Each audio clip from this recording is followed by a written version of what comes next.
Hello friends, പത്രമാറ്റിൻ്റെ പുതിയ എപ്പിസോഡിലേക്ക് എല്ലാവർക്കും സ്വാഗതം. അപ്പം നയന ആൻമരിയോട് പറയുന്നുണ്ട്, ഈ വാർത്ത സ്പ്രെഡ് ആയിട്ടുണ്ടെങ്കിൽ ചിലപ്പോൾ ആദർശമായിട്ട് രക്ഷപ്പെടും, പക്ഷേ ഞങ്ങളുടെ കുടുംബത്തിനുണ്ടാകുന്ന മാനക്കേട് അപ്പോഴും പോക്കില്ല എന്ന് പറയുമ്പോൾ ആൻമരിയ ചോദിക്കുന്നുണ്ട്, അതെന്താ നയന അങ്ങനെ പറയുന്നത്? കുടുംബത്തിലുള്ളവർ തന്നെയാണോ ഈ ചന്തമോളുടെ അച്ഛൻ എന്ന് ചോദിക്കുമ്പോൾ ഇങ്ങനെ ആകെ വിഷമിച്ചിരിക്കുക കേട്ടോ നയന. നേരെ ഇനി കൂടുതലൊന്നും പറയേണ്ട, എനിക്ക് അത്യാവശ്യം കാര്യങ്ങൾക്ക് മനസ്സിലായി എന്ന് പറയും. നേരെ നയന ചോദിക്കുന്നുണ്ട്, ഇങ്ങോട്ട് വാർത്ത വിളിച്ച് പറഞ്ഞ ആൾ അബിയാണ് എന്ന്.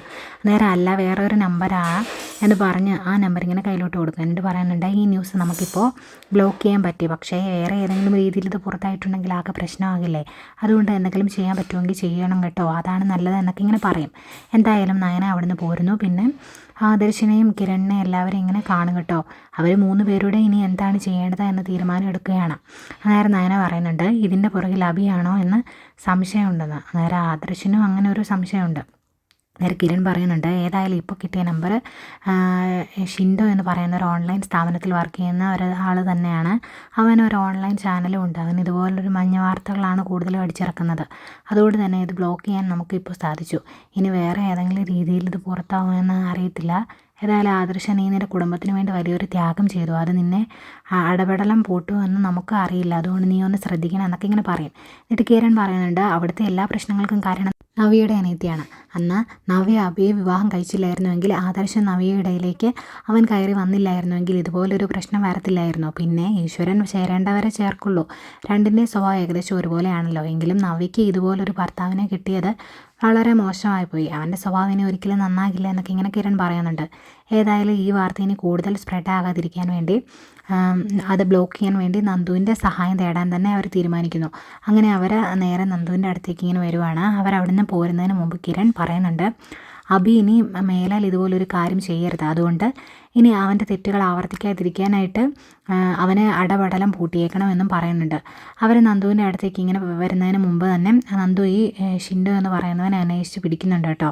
വഴിയിൽ ബ്ലോക്ക് ചെയ്ത് ഇങ്ങനെ നിർത്തി അവനോട് വണ്ടിയിൽ കയറാനായിട്ട് പറയുമ്പോൾ അവന് ഭയങ്കര മടിയാണ്. ഞാനൊരു മാധ്യമപ്രവർത്തകനാണ് എന്നിങ്ങനെ പറയുമ്പോൾ, നീ മാധ്യമപ്രവർത്തകനാണ് എന്ന് എനിക്കറിയാം, അതുകൊണ്ട് തന്നെ എന്നോട് വണ്ടിയിൽ കയറാൻ ഞാനിട്ട് പറഞ്ഞേ. നീ ഏതെങ്കിലും ഒരു വാർത്ത കേട്ടിട്ടുണ്ടെങ്കിൽ അത് നിൻ്റെ മഞ്ഞപത്രത്തിലൂടെ നിൻ്റെ ഇതായ രീതിയിൽ അങ്ങ് ആടിച്ചിറക്കുമല്ലേ, എങ്കിൽ അത് എനിക്കൊന്ന് കാണണമല്ലോ, ആ സ്വഭാവം ഞാൻ മാറ്റിത്തരാം എന്നൊക്കെ ഇങ്ങനെ പറയുമ്പോൾ, ഞാനൊരു തെറ്റും ചെയ്തിട്ടില്ല എന്നൊക്കെ അവൻ പറയുന്നുണ്ട്. നേരം തെറ്റ് ശരിയൊക്കെ നമുക്ക് സ്റ്റേഷനിൽ പോയിട്ട് തീരുമാനിക്കാൻ, ഈ വണ്ടിയിലോട്ട് കയറുക പറയുമ്പോൾ അവന് പിന്നെയും മടിയാണ് കേട്ടോ. നേരം നിനക്കെന്താ നാണക്കേടാണ് പോലീസ് ജീപ്പ് കയറണം, മര്യാദയ്ക്ക് കയറടാ എന്ന് പറഞ്ഞ് കോളറിന് പിടിച്ച് കുത്തി വണ്ടിയിലേക്ക് എടുത്തിരുന്നു. എന്നിട്ട് അവനെ കൊണ്ടുപോരുകയാണ് നന്ദു. അപ്പോഴത്തേക്കും നയനെ ആദർശം കൂടി അങ്ങോട്ട് എത്തുന്നു. നന്ദുവിനോട് കാര്യങ്ങളൊക്കെ ചോദിക്കുമ്പോൾ നന്ദു പറയുന്നുണ്ട്, അവനെ ഞാൻ ഏതായാലും കസ്റ്റഡിയിൽ എടുത്തിട്ടുണ്ട്. അവനൊരു മഞ്ഞപത്ര പ്രവർത്തകനാണ്. എന്ത് വാർത്ത കിട്ടിയാലും അവൻ്റേതായ രീതിയിൽ അവൻ അതിനെ വളച്ചൊടിച്ച് എല്ലാവരുടെയും ചെവിയിലേക്ക് എത്തിക്കും. അതാണ് അവൻ്റെ ഒരു സ്വഭാവം. അവൻ അതല്ലാണ്ട് ഒരു ചാനലും ഉണ്ട്. ഏതായാലും കൈ കിട്ടിയപ്പോഴേ നല്ല രീതിയിൽ ചോദ്യം ചെയ്തു. അവൻ ഈ വാർത്ത എത്തിച്ചു കൊടുത്തത് നമ്മൾ എല്ലാവരും സംശയിച്ചതുപോലെ തന്നെ അബിയാണ് എന്നും പറയാം കേട്ടോ. അന്നേരം ആദർശനാകെ വിഷമാണ്. അന്നേരം നയന പറയുന്നുണ്ട്, ഞാനത് മനസ്സിൽ കണ്ടിരുന്നു, അതുകൊണ്ട് എനിക്ക് വലിയ അത്ഭുതമൊന്നുമില്ല. അവൻ ഇതെല്ലാം ഇതിൻ്റെ അപ്പുറം ചെയ്യുമെന്ന് എനിക്കറിയാമെന്ന് പറയും. അന്നേരം നന്ദു പറയുന്നുണ്ട്, ഇതിപ്പോൾ സ്പ്രെഡാകാതെ ഞാൻ ബ്ലോക്ക് ചെയ്തിട്ടുണ്ട്. ഇവൻ കുറേ പ്രവർത്തകർക്ക് ഈ വാർത്ത കൊടുത്തായിരുന്നു. അവരെല്ലാം വിളിച്ച് ഞാൻ കാര്യങ്ങളെല്ലാം പറഞ്ഞിട്ടുണ്ട്. പിന്നെ ഞാൻ വിളിക്കുന്നതിന് മുമ്പ് ആൻമരിയെ വിളിച്ചിരുന്നത് കൊണ്ട് കുഴപ്പമൊന്നുമില്ല. പിന്നെ മൂർത്തി ജ്വല്ലറിയെക്കുറിച്ച്, അവിടുത്തെ ഒരു MD യെക്കുറിച്ചുള്ള വാർത്ത ആയതുകൊണ്ട് നന്നായി അന്വേഷിച്ചതിന് ശേഷം മാത്രമേ അവർ ന്യൂസ് ഇറക്കുകയുള്ളൂ. അതുകൊണ്ട് വലിയ കുഴപ്പമൊന്നുമില്ല. ഇപ്പം നമുക്ക് ഇത് സോൾവ് ചെയ്യാൻ പറ്റിയിട്ടുണ്ട്. പക്ഷേ അബി ഇനി ഇങ്ങനെ മുതിർന്നിട്ടുണ്ടെങ്കിൽ ആകെ പ്രശ്നമാകും. അതുകൊണ്ട് അത് നമ്മൾ തടയണം.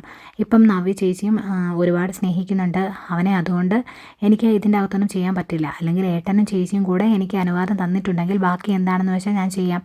ഏതായാലും അവനെ കൈ കിട്ടിയപ്പോൾ, ഷിൻഡോയെ കൈ കിട്ടിയപ്പോൾ അവൻ്റെ 2 എണ്ണം ഞാൻ നന്നായിട്ട് കൊടുത്തിട്ടുണ്ട്. അന്നേരം നയന ചോദിക്കും, ഇനിയിപ്പോൾ മോള് തല്ലിയതിൻ്റെ ദേഷ്യത്തിന് അവൻ എന്തെങ്കിലും ചെയ്യുമോ എന്ന്. അന്നേരം നന്ദു പറയുന്നുണ്ട്, അങ്ങനെയൊന്നും അവൻ ചെയ്യില്ല. അങ്ങനെ ചെയ്തിട്ടുണ്ടെങ്കിൽ അവൻ്റെ ചാനലും പൊട്ടിക്കും, അവൻ പിന്നെ പുറലോകവും കാണില്ല എന്ന് നന്ദു പറയുന്നുണ്ട്. ഏതായാലും അബിയെ കാണാൻ തന്നെ 2 പേരോട് തീരുമാനിക്കുന്നു. ഇനി മേലെ അവൻ ഈ രീതിയിൽ മുന്നോട്ട് പോകില്ല, അതിനുള്ളത് ഞങ്ങൾ ചെയ്തോളാം എന്നിങ്ങനെ പറഞ്ഞിട്ടാണ് നയനയും ആദർശം കൂടി ഇങ്ങനെ അവിടുന്ന് എഴുന്നേറ്റിങ്ങനെ പോരുന്നത്. ഏതായാലും വണ്ടി തിരിച്ചിങ്ങനെ പോരുമ്പോൾ നയന പറയുന്നുണ്ട്, ഇനി അബി ഇങ്ങനെ വിട്ടാൽ ശരിയാകില്ല. അവൻ തെറ്റിൽ നിന്ന് തെറ്റിലേക്കാണ് പോകുന്നത്. അവൻ്റെ ഒരു തെറ്റ് നമ്മൾ മറച്ചു പിടിച്ചത് നവ്യേച്ചിക്ക് വേണ്ടിയാണ്, പക്ഷേ അവൻ അവൻ്റെ തെറ്റ് പുറത്താക്കും എന്നുള്ള ഒരു പേടി പോലും ഇല്ലാതെയാണ് ഇതെല്ലാം ചെയ്തു വെച്ചേക്കുന്നത്.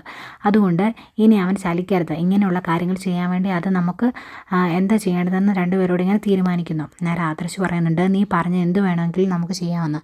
ആദർശ് ഇങ്ങനെ പറയുന്നുണ്ട് കേട്ടോ. അതിനിടയ്ക്ക് ആദർശ് പറയുന്നുണ്ട്, ഇങ്ങനെ ഒരു വാർത്ത ഓൺലൈൻ ന്യൂസിൽ എത്തി എന്ന് പറഞ്ഞപ്പോൾ ആദ്യം ആദർശ് സംശയിച്ചത് അനാമികയും അനാമികയുടെ വീട്ടുകാരെയാണെന്ന്.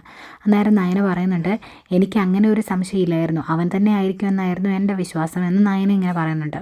ഏതായാലും അവരെന്ന് അനന്തപുരിയിലേക്ക് എത്തുന്നു. വണ്ടിയിൽ നിന്ന് ഇറങ്ങി അവരകത്തോട്ട് ഇങ്ങനെ കയറി വരാൻ തുടങ്ങുമ്പോൾ അഭി പുറത്തേക്ക് ഇറങ്ങി വരിക. അപ്പോൾ നീ എവിടെ പോവാണ് എന്ന് ചോദിക്കുമ്പോൾ കമ്പനിയിലേക്ക് പോവാണെന്ന് പറയും. അന്നേരം ആദർശ് പറയുന്നുണ്ട്, നീ ഞങ്ങളുടെ കൂടെ ഒരിടം വരണം, വാ എന്ന് ഒരാവശ്യമുണ്ട് എന്ന് പറയും. അന്നേരം അഭിക്ക് ഒരു മടി, എങ്ങോട്ട് പോകാനാണ്, എനിക്കിപ്പോൾ ജ്വല്ലറിയിൽ പോകണമെന്ന് പറയുമ്പോൾ ഒരു ദിവസം നീ പോയില്ല എന്നോർത്ത് കുഴപ്പമൊന്നുമില്ല, ഏതായാലും ഞങ്ങളുടെ കൂടെ വന്നിട്ടുണ്ടെങ്കിൽ നിനക്ക് മെച്ചമേ ഉണ്ടാവുള്ളൂ എന്നിങ്ങനെ പറയും. അന്നേരം അഭി ചോദിക്കും, എന്താ കാര്യം, അങ്ങനെയാണെങ്കിൽ നിങ്ങൾക്ക് എന്നോട് തുറന്ന് പറയാമല്ലോ എന്ന്. അന്നേരം ആദർശ് പറയും, അങ്ങനെ പറഞ്ഞിട്ടുണ്ടെങ്കിൽ അതിൻ്റെ ത്രിൽ അങ്ങ് പോകില്ലേ, ഏതായാലും നീ കൂടെ വാ എന്ന് പറയും. അന്നേരം അഭി പറയുന്നുണ്ട്, ആദർശേട്ടൻ എല്ലാ തെറ്റ് ചെയ്താലും എന്ത് തെറ്റ് ചെയ്താലും ഇവിടെ അതിനെ അനുകൂലിക്കാനും കൂടെ നിൽക്കാനും ഒക്കെ ആൾക്കാരുണ്ട്.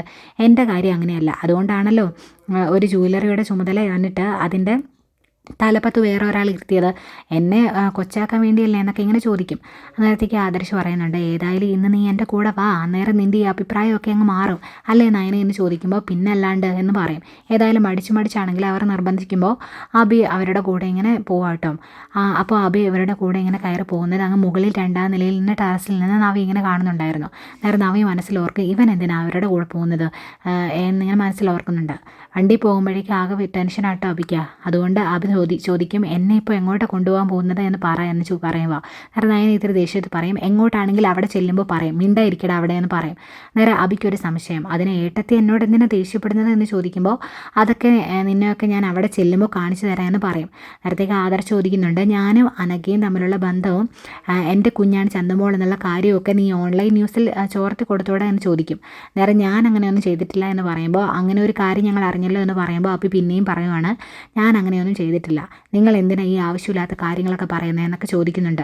അന്നേരം ആദർശ ആവശ്യമുള്ളതാണോ ഇല്ലാത്തതാണോ എന്നൊക്കെ നമുക്ക് നോക്കാം, വാ എന്ന് പറയുക. അന്നേരം അഭി ആകെ ടെൻഷൻ. അഭി ചോദിക്കുന്നുണ്ട്, എന്നെ എങ്ങോട്ടാണ് കൊണ്ടുവന്നത്, എവിടെയാണെങ്കിലും പറ എന്ന് പറയുമ്പോൾ, അവിടെ ചെല്ലുമ്പോൾ അറിയാലോ, നീ എന്തിനാ ഇത്ര പേടിക്കുന്നത്, നീ ഞങ്ങളുടെ കൂടെയല്ലേ വരുന്നതെന്ന് ചോദിക്കും. എന്നിട്ട് അവർ നേരെ ചെന്ന് ഇറങ്ങുകയാണ് കേട്ടോ, അനഘയുടെ വീട്ടിന് അങ്ങോട്ടാണ് പോകുന്നത്. അന്നേരം അഭി ചോദിക്കും, എന്നെ ഇതിനെ ഇങ്ങോട്ട് കൊണ്ടുവന്നത് എന്ന്. അന്നേരം, അയ്യോ നിന്നെ ഇങ്ങോട്ട് കൊണ്ടുവരാൻ പാടില്ലായിരുന്നോ, അല്ലേ എൻ്റെ കുഞ്ഞിൻ്റെ അമ്മയാണ്, നിൻ്റെ കുഞ്ഞിൻ്റെ അമ്മയാണല്ലോ ഇവിടെ ഉള്ളത്, അതുകൊണ്ട് നിനക്ക് യാതൊരു ബന്ധവും ഇല്ലല്ലോ, അതുകൊണ്ടായിരിക്കുമല്ലേ, ഏതായാലും നീ വന്നതല്ലേ, ഒന്ന് കണ്ടിട്ട് പോകാമെന്ന് പറയും. അവരകത്തേക്ക് കയറി വരുന്ന ആ ചേച്ചി ഇങ്ങനെ ഇറങ്ങി വരും. നേരത്തേക്കും അഭി ഇങ്ങനെ കൂടെ ഉണ്ടല്ലോ എന്ന് പറയുമ്പോൾ, ഞങ്ങൾ അനഘയെ ഒന്ന് കണ്ടിട്ട് പോയിക്കോളാം എന്ന് പറയും കേട്ടോ.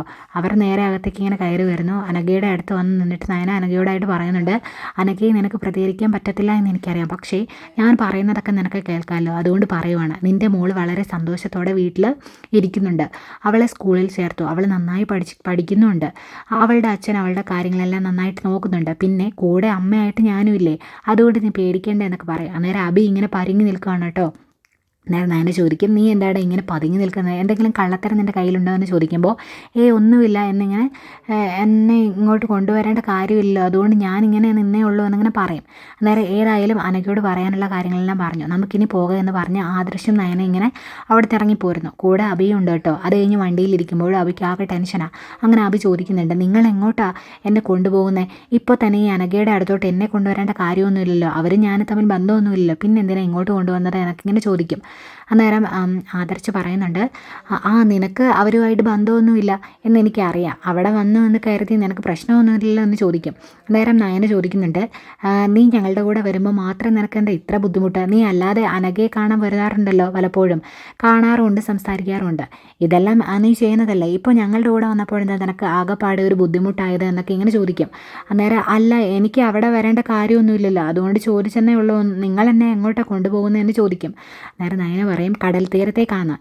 അന്നേരം അതെന്തിനാ അങ്ങോട്ട് കൊണ്ടുപോകുന്നതെന്ന് ചോദിക്കുമ്പോൾ നയന പറയുന്നുണ്ട്, നിന്നെ അവിടുത്തെ വെള്ളത്തിൽ മുക്കിക്കൊല്ലാനാ, അതേ ഇനി ശരിയാവുള്ളൂ എന്ന് പറയുമ്പോൾ ആദർശ് പറയുന്നുണ്ട്, ഇവനെ വെള്ളത്തിൽ മുക്കി കൊന്നിട്ട് ആ കടലിലേക്ക് ഇവനെ ഇട്ടിട്ടുണ്ടെങ്കിൽ അവിടുത്തെ മത്സ്യങ്ങൾ പോലും ഇവനെ കഴിക്കുകയില്ല എന്ന് പറയുമ്പോഴേക്കും നയന, അത് തന്നെ, മത്സ്യങ്ങൾക്കും വിഷം കണ്ടു കഴിഞ്ഞാൽ തിരിച്ചറിയാം എന്നൊക്കെ പറയും കേട്ടോ. നേരത്തേക്ക് ആകെ ടെൻഷനായി തുടങ്ങും ആബിക്ക്. നേരെ ആബി പറയുക, എനിക്കൊരു ഗ്ലാസ് ചായ കുടിക്കണമെന്നുണ്ട്. നേരെ ആദർശ് പറയുന്നുണ്ട്, നിനക്ക് പച്ച വെള്ളം തരില്ല, അങ്ങനെ ഇപ്പോൾ നീ വെള്ളം കുടിക്കേണ്ട എന്ന് പറയാണ്. ചോദിക്കുകയാണ്. അന്നേരം നയന പറയും, ആദർശേട്ടാ അങ്ങനെ പറയരുത്, നമ്മളിവനെ കടലിൽ തീരത്തേക്കല്ലേ കൊണ്ടുപോകുന്നത്, അവിടെ ചെന്ന് കഴിയുമ്പോൾ ഇഷ്ടം പോലെ വെള്ളം കുടിക്കാമല്ലോ, എത്ര കുടിച്ചാലും ആ വെള്ളം തീർത്തുമില്ല, പിന്നെന്തിനാ അങ്ങനെ പറയുന്നത് എന്നിങ്ങനെ ചോദിക്കുക കേട്ടോ. ഏതായാലും ഇതെല്ലാം കേട്ട് ആകെ ടെൻഷനായിട്ട് ഇങ്ങനെ വിറച്ചിരിക്കുകയാണ് അബി. ഇത്രയും കാണിച്ചുകൊണ്ടാണ് ഇന്നത്തെ എപ്പിസോഡ് വൈൻഡപ്പ് ചെയ്യുന്നത്. അപ്പോൾ ഇനി നാളെ സത്യങ്ങളൊക്കെ അബിയോട് ഇവർ പറയുമോ ഇല്ലയോ എന്ന് നമുക്ക് കണ്ടറിയാം. അപ്പോൾ ചാനൽ സബ്സ്ക്രൈബ് ചെയ്യാത്തവരുണ്ടെങ്കിൽ ഒന്ന് സബ്സ്ക്രൈബ് ചെയ്യണേ, അതുപോലെ ലൈക്ക് ചെയ്യാനും ഷെയർ ചെയ്യാനും മറക്കരുത്. അപ്പോൾ ഓക്കെ, ബൈ ബൈ.